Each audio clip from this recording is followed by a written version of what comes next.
Everything Beast here on the daily commutes. Best line for a beginner bait caster trying to get started, 40-pound braid. Let me give you my explanation of why. So, we're looking at it, you got mono, you got fluoro, you got braid. Memory is your enemy, and from what I've found. So when you're looking at memory, usually your highest memory is going to be on a fluorocarbon because it's a stiffer line. Then you go mono, and then you go braid. Each one of those lines has their own advantages and disadvantages that I found working through all of them. I've spent so much money trying out different lines and different recommendations till I found that sweet spot, and it was 40-pound braid. So when we get into it, mono, what's the advantages of mono? It's got good stretch, gives you the give on your hook set. It floats for like top waters and things. It has little less visibility. It still reflects. Visibility is when the line reflects light, or the fish can see it. For those who don't know, so but mono, in my book, depending on the brand, it does still have quite a bit of memory. I don't think it has the castability of the other two, but it's cheap. You can get a good tri-line or something for like $4 or $5 for like a 200-yard spool.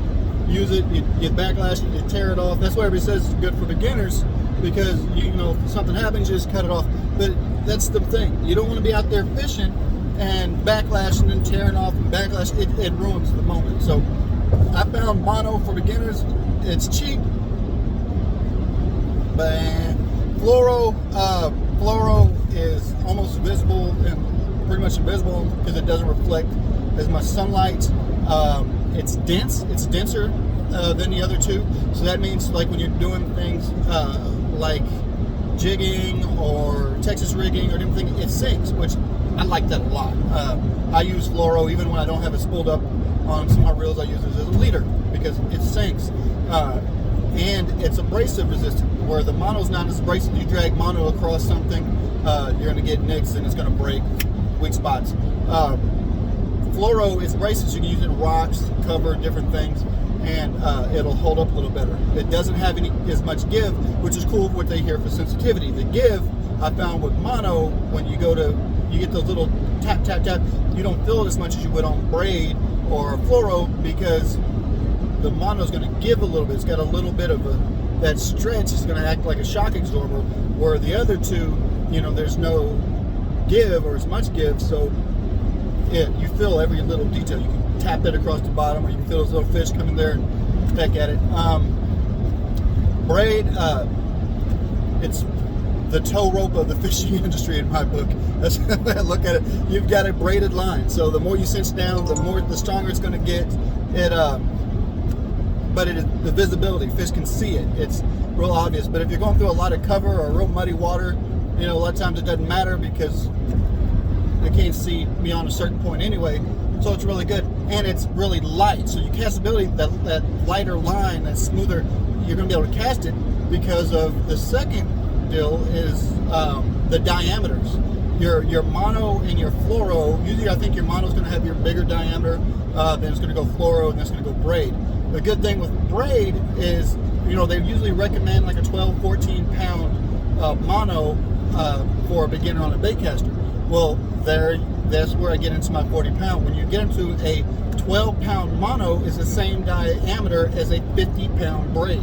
So I may be off, it's 50 or 60, but it's pretty much right there, 50 pound braid. And it is, so that's crucial, because the big thing that you have with braid, it's really castable, but it's really light and it's really thin when you get into trying to use the same, a lot of people say, I don't want to get a 10 pound braid because I usually use a 10 pound mono. Well, that's not the same.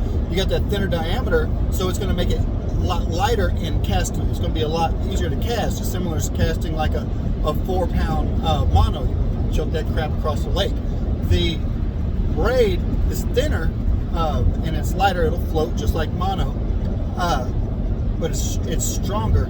But if you get the really thin, like you try to go with like a 20 or I was going 30 for a while, but then try to go to 20. When you get to those real thin diameters on the baitcasters, when you cast and you reel in, you cast, that spool, the braid gets a little loose on there, and then it'll start to sink in, and then that becomes a problem, because then you've got your line that's embedded in the line, you got deep knots, and then you end up having to cut the whole thing out. And $12 for a thing of Power Pro braid that you have to cut the whole thing out. Excuse me for the light and the position, trying a new mount here. It can become a problem. It can waste your whole spool.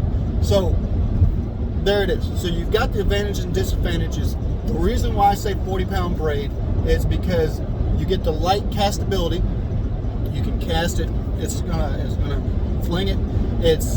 You get the 40-pound, which is right there on that where you've got the diameter, where it's not going to dive as much as you would with the smaller diameter braids, and you got the abrasion resistance, and it's easier to get out the knots. Where if you get a fluoro is really good for tying knots, because when you cinch it down, it binds in there and locks down. But if you get a wind knot or a backlash, that knot cinches down with fluoro. It's dunzos. Mono, like I said, I don't like the memory on the mono. I think it has a higher memory, so it's always kind of wants to unspool, and then you got to kind of play with it. But people say, oh, it's cheap, who cares? I don't like wasting my time. I like to get out there and have fun, fish. I don't like to be constantly fighting the knots. So I found, sum it up, when you get the castability, you get the diameter you need to keep the line position in, and if I were to go for the easiest to get the backlash out when you have it, I think braid's probably the easiest for me, especially when you've got a real fine diameter. It's really hard to get those backlashes out.